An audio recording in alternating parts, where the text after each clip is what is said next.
So if you have a check engine light on, and you're getting this code right here, is a P0455. EVAP system leak detected large. This can be a couple different things causing this code. There's a few different things on the evaporative system that can go out or go bad that can cause this leak. The number one culprit is normally a gas cap. The rubber seal and the gas cap goes out and the gas cap leaks. The other two issues would be your evaporative charcoal canister or the EVAP Purge solenoid. It could be any of these three things. So you're going to have to go through a process of elimination to figure out which one is causing this check engine light code. So let's get to it.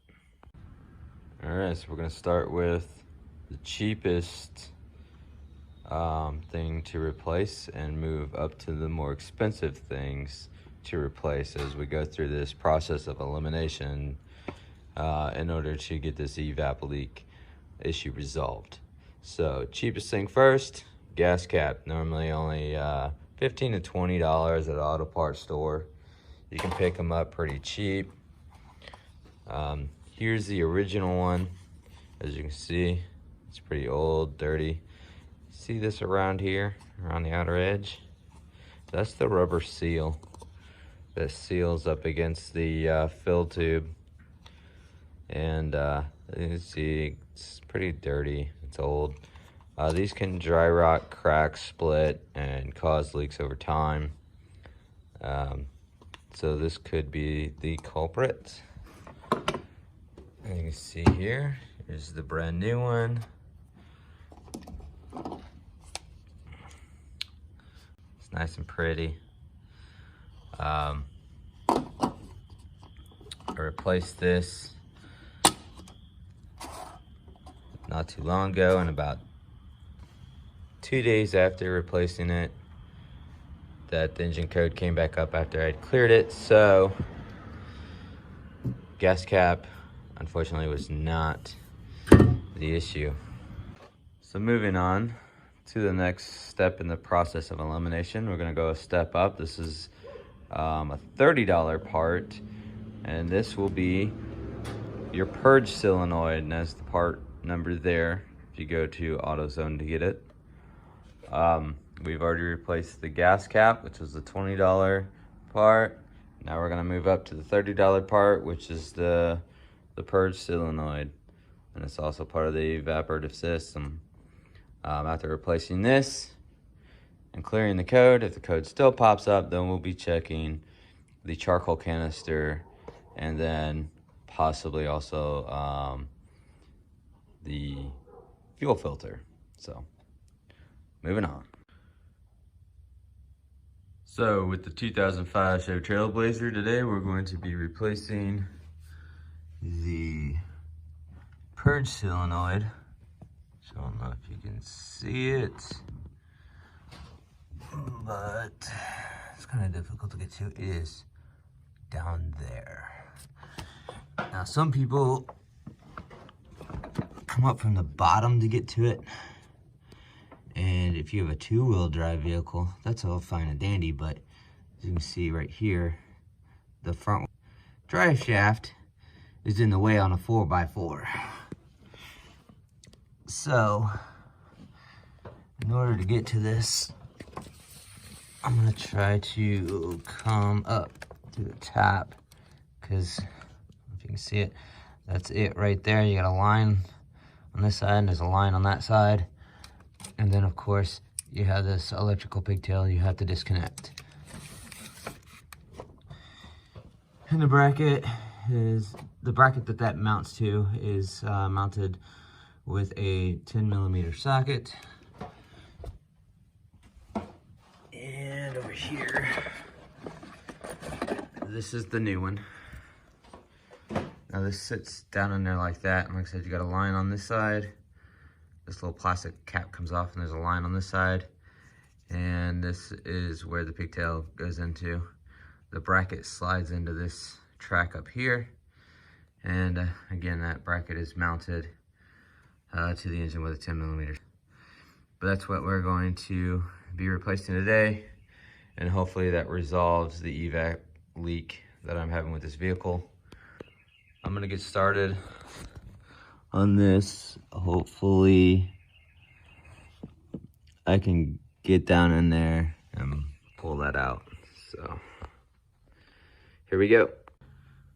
All right, after about 15 minutes of struggling and wrestling with this thing, I finally got it out. Here's that bracket with the 10mm bolt hole there. 10mm bolt goes through that hole there, mounts into there. Got the electrical pigtail disconnected, got this line off, and got this line off. Now, if you're gonna get to it through the top, like I just did, you're gonna have to be pretty fucking experienced disconnecting those lines with one hand. If you're not experienced enough to disconnect these lines with just 2 fingers, you're gonna struggle to get this out on a 4-wheel drive Chevy Trailblazer. Because like I said, it's right down here. And it's actually located like up in here, all right? So let me see if I can get these lines so I can show you. Yeah, right there. Focus. I don't know if I can get this thing to focus. There it is. All right, so this line right here, if you can see it down there, it's kind of hard to see, but if you press hard enough on this here, there's 2 prongs at the bottom. They will separate enough to where you can pull this off, and you can see I barely got enough room to get one hand down there. So you have to squeeze this, pull it off, and then of course you have a second line down here as well. It's this one here, and that one's a little bit more difficult than the other one in my opinion. Let me show you one up here up top, because it actually goes up here. Now this is the clip that we're looking at down there, and you see this little tab? You have to be able to push this tab down. So once you push this tab down with your fingernail, then you have to slide this off. So doing that with one hand was pretty difficult.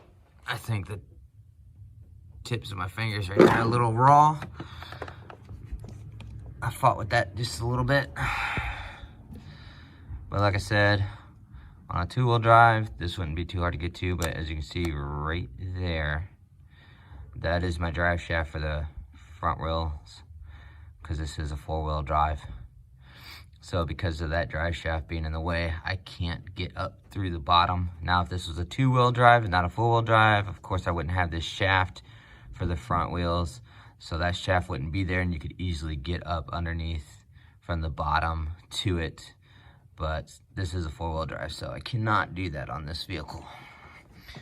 So it's a little bit more work. It's always a little bit more difficult to work in the front end of a 4-wheel drive, because you have, of course, all the stuff that goes to the front drive shafts in your way, where a 2-wheel vehicle, 2-wheel drives, you don't have that in the way.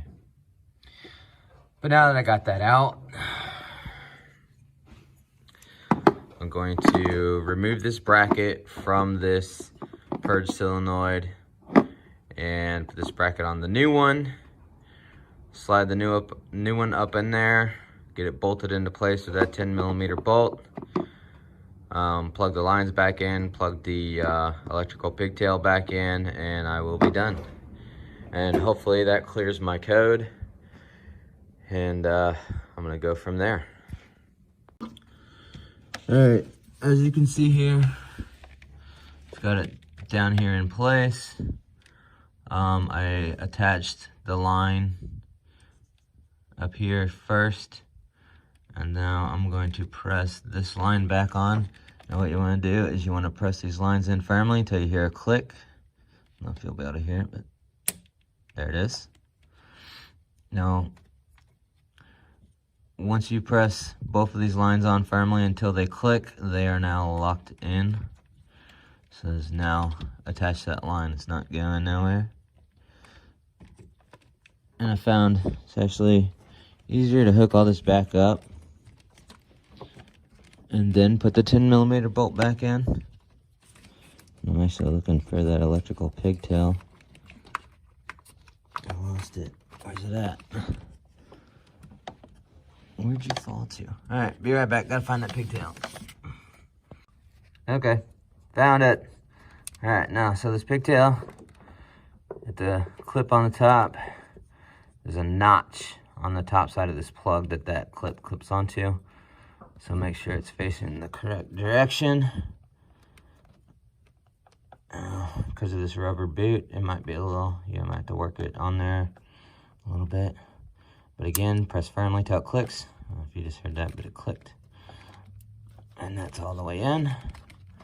Now that everything's hooked back up, we're going to put the 10mm bolt back in that mounts this in place. You got to be really good at doing this with one hand. So what I did is I took the 10mm bolt, put it into place, threaded it in with my fingers until it was good and snug, and then I took the socket with an extension, placed that on there, and then just grabbed that socket extension there and tighten it down by hand as tight as it would go. And now I'm going to put the ratchet drive on there and snug it down, torque it, and with that I'm finished. Alright, now that it's just bolted back into place, torqued down nice and tight, it's finished, good to go. And never forget, every 20-minute job is one broken bolt away from becoming a 3-day ordeal. So don't over torque that bolt. Do not break it off, or it will be hell trying to drill that out. Especially in an area like this where you can only get one hand down in there. So once it starts to feel pretty tight and snug, it's good. Stop right there. Alright, that's it. That's how I changed the Purge Solenoid on a 2005 Chevy Trailblazer. See you next time.